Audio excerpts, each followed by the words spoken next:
امام الانبیاء، فخر الانبیاء، سرور کائنات، مفخر موجودات، حضرت محمد مصطفیٰ صلی اللہ تعالیٰ علیہ وسلم کے صحابہ کرام علیہم رضوان کو یہ شان حاصل ہے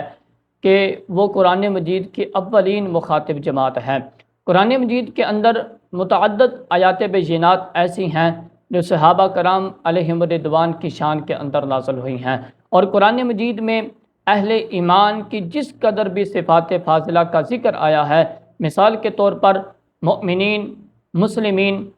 متقین، صادقین، صدیقین، شہداء، صالحین، شاکرین، ساجدین، راکعین، عابدین، زاہدین، آمرین بالمعروف، ناہین عن المنکر، حافظون لحدود اللہ، محسنین اور متوکلین، مجتہدین وغیرہ، ان تمام صفات عالیہ کا اولین مصداق صحابہ کرام علیہم رضوان کی ذات مبارکہ ہے۔ اور صحابہ کرام علیہم رضوان کو اس مقام عالی شان پر فائز کرنے کے لیے خود باری تعالیٰ نے صحابہ کرام کا امتحان لیا اور پھر کامیابی کی سند بھی عنایت عطا فرما دی۔ ارشاد ربانی ہے، اولئک الذین امتحن اللہ قلوبہم للتقوی لہم مغفرۃ واجر عظیم۔ جن لوگوں کے دلوں کو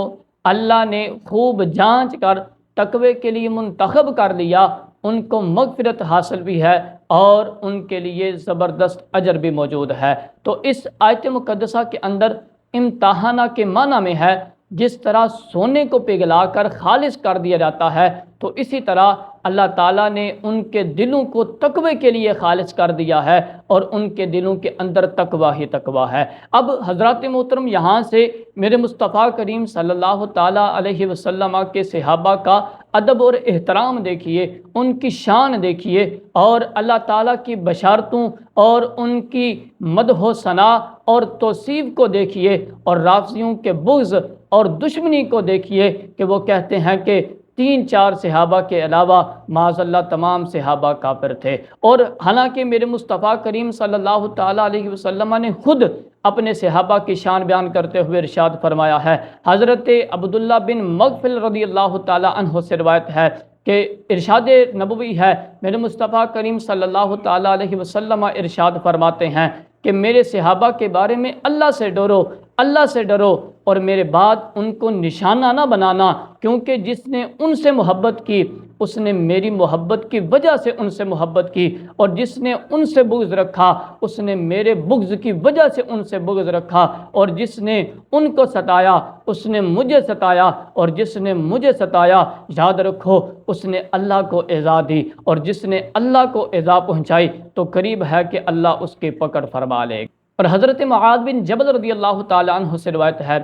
کہ رسول اللہ صلی اللہ تعالیٰ علیہ وسلم نے ارشاد فرمایا، آخری زمانے کے اندر ایک قوم پیدا ہوگی جو میرے صحابہ کرام علیہم رضوان کو گالیاں دے گی، بس تم ان کی مجلس میں بھی نہ بیٹھو، نہ ان کے ساتھ مل کر کھاؤ اور نہ پیو، نہ ان سے رشتہ داری کرو، نہ ان کے جنازے پڑھو، اور نہ ہی ان کے ساتھ مل کر نماز پڑھو۔ تو حضرات محترم، بے شک میرے مصطفیٰ کریم صلی اللہ تعالیٰ علیہ وسلم کا یہ فرمان سچ ہو چکا ہے کہ آج کچھ لوگ میرے مصطفیٰ کریم کے صحابہ کے بارے میں طرح طرح کی بکواسات کرتے ہیں اور ان کو گالیاں بکتے ہیں، حالانکہ امام الانبیاء صلی اللہ تعالیٰ علیہ وسلم نے اپنے تمام صحابہ کرام علیہم رضوان کی شانیں بیان فرمائی ہیں۔ ایک اور حدیث مبارکہ کے اندر آتا ہے، امام الانبیاء صلی اللہ تعالیٰ علیہ وسلم ارشاد فرماتے ہیں، میرے صحابہ کی تنقیص نہ کرو اور ان کو برا بلا نہ کہو، اس ذات کی قسم جس کے قبضہ قدرت میں میری جان ہے، اگر تم میں سے کوئی احد پہاڑ کے برابر سونا خرچ کرے تو کسی صحابی کے ایک مد یا اس کے نصف کے برابر بھی نہیں ہو سکتا ہے۔ اور میرے مصطفیٰ کریم صلی اللہ تعالیٰ علیہ وسلم نے اپنے غلاموں کی شان بیان کرتے ہوئے ارشاد فرمایا کہ میری امت میں سے میری امت پر سب سے زیادہ مہربان ابو بکر ہیں، اور اللہ کے دین کے معاملے میں سب سے زیادہ سخت عمر فاروق ہیں، اور ان میں سے سب سے زیادہ باحیا عثمان غنی ہیں، اور علم میراث کے سب سے بڑے عالم حضرت زید بن ثابت رضی اللہ تعالی عنہ ہیں، اور سب سے بڑے قاری حضرت ابی بن کعب رضی اللہ تعالی عنہ ہیں۔ حلال اور حرام کے متعلق سب سے زیادہ علم رکھنے والے حضرت معاذ بن جبل رضی اللہ تعالی عنہ ہیں، اور ہر امت کے اندر ایک امین ہوتا ہے، اور میری امت کا امین حضرت عبیدہ بن جراح رضی اللہ تعالی عنہ ہیں۔ اب دیکھیں میرے مصطفیٰ کریم صلی اللہ تعالی علیہ وسلم نے کتنے خوبصورت انداز کے اندر اپنے غلاموں کی شان بیان فرمائی ہیں، اور یہ بدبخت اور بد نصیب لوگ انہی صحابہ کے بارے میں جو ہے وہ بکواسات کرتے ہیں۔ حضرات محترم، ہم اہل سنت و جماعت اس بات پہ فخر کرتے ہیں، اللہ کا بے حد شکر ادا کرتے ہیں کہ اللہ نے ہمیں اتنا صاف ستھرا اور اتنا اچھا عقیدہ عطا فرمایا ہے کہ ہم حضرت ابو بکر کی الف سے لے کر حضرت امیر معاویہ کی یا تک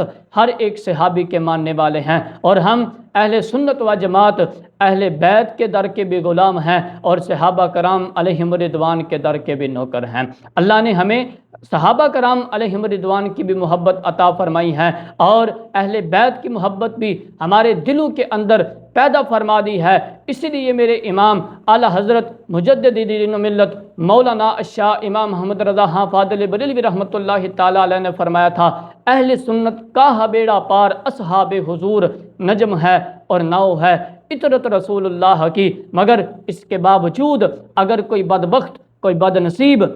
میرے مصطفیٰ کریم صلی اللہ تعالیٰ علیہ وسلم کی شان میں گستاخیاں کرتا ہے، ان کے بارے میں بکواسات کرتا ہے، تو ان کے لیے